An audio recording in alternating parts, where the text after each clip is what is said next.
Hello, friends, and welcome to my 18th Virtual Authors event. It's August already, can you imagine that? And the 13th, perhaps the 13th falling near the end of the week might concern you, but I've never paid it much heed. Could be the 14th, 15th, whatever. Well, today, I want to first remind you that these are totally unscripted, so if I wander about a bit, you can understand how that happens. But I thought today I would talk to you about what I'm doing in my writing task right now. I've mentioned before that I'm working on the third book of the Misty Creek series, and I'm in the first editorial revision of that book. When I sent it off to Christina in January, it was 417 pages. To give you an idea that it's a substantial piece of work. And I've got my laptop here as a prop. Not that I use it for much of my writing. I use it for time to time. But today I'm going to talk about revision and what that entails, because you might not know. I certainly didn't know 4 or 5 years ago. I've learned a great deal since. In any case, I send a manuscript to my editor in Ohio, and Christina goes through it, and she sends me an editorial letter, and I've talked to you about the editorial letter before, and instead today I'm going to say, well, what does it look like when it comes back? Is the letter the whole point? No, the letter is just the beginning. When document comes back, I hope you can see that. My hand's on it there. It has these notations in the side. Those are her comments. They come in the side. There's hundreds and hundreds of comments that she leaves me as she goes through. And so she'll leave these comments as she goes through and talking about one section or another. And she's my editor, she's not the writer. So it's up to me to decide what to do with the comments she leaves. And it's important for me to first off realize that I'm trusting her to read my material, and she's taking the time to give me these comments, to take them serious. I don't always agree with them, but there's times that I tend to be too subtle, and I know this part of the story, and I know what this means, but I haven't explained it enough. And Christina, she'll point it out. She says, "Excuse me, I'm a little confused here," or maybe flesh this out a little more. So that's what she puts in these comments on the side here.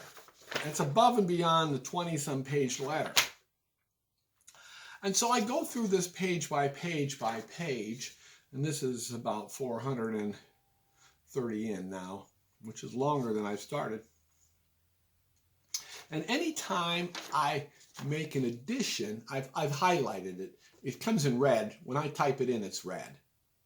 That's a new line, or new. In this case, it's just a line, a couple lines actually, and that's added to the story. And it prints it. It's on the screen in red.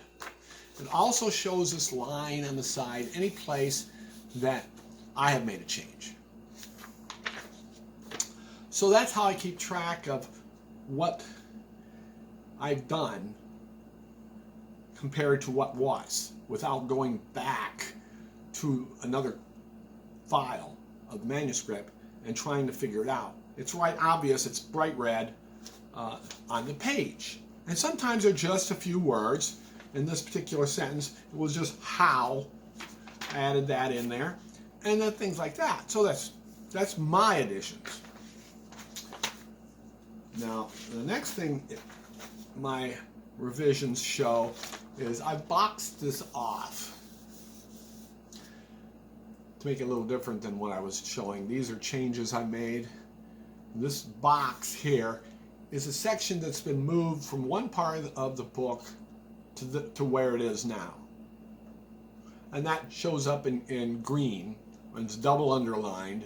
And so my word processor is more clever than I am. You can see again the lines on the side where I have made changes, and it keeps track of that for me again. So,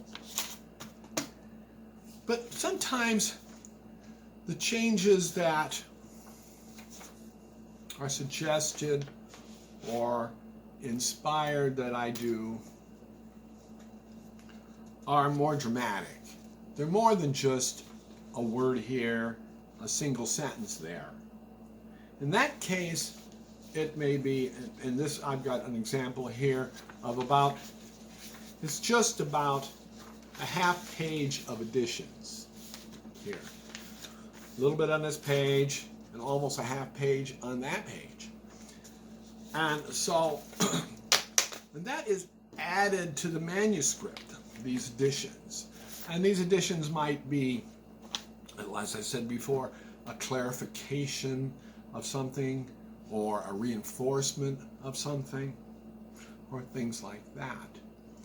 But there are other times when those additions turn into whole chapters that are snuffed in between, where Christina reminds me that, you know, you haven't mentioned how this came about. What's the background here?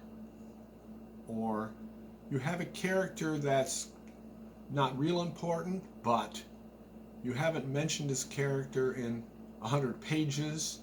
Well, if you're going to bring this character back, shouldn't you have mentioned him a time or two during those 100 pages? And so you see these things in these comments, and you try to chew on it a while. There's times when I see a comment, so I can handle that right now. There's other times I go, wait. I need to set this aside and go back at it later in the day or tomorrow. And so I have time to figure out how I want to deal with that, or even if I am going to deal with it. So I'm busy when I find time between mowing grass and all the rest. And I have added new scenes to this book, and it's gotten longer. And for a long time I was really concerned about how much longer it was getting.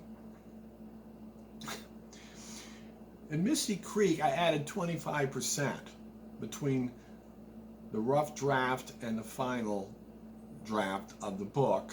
I added 25% of additions. In Elizabeth's Journey was a little bit more, about 35% was added. It was new, it was flat out new material since the first draft. I thought that in this third book that I would have known enough, learned enough, that I wouldn't have been required to add the massive amounts that I have. And I've added tons. And it concerns me because the book is getting longer anyway.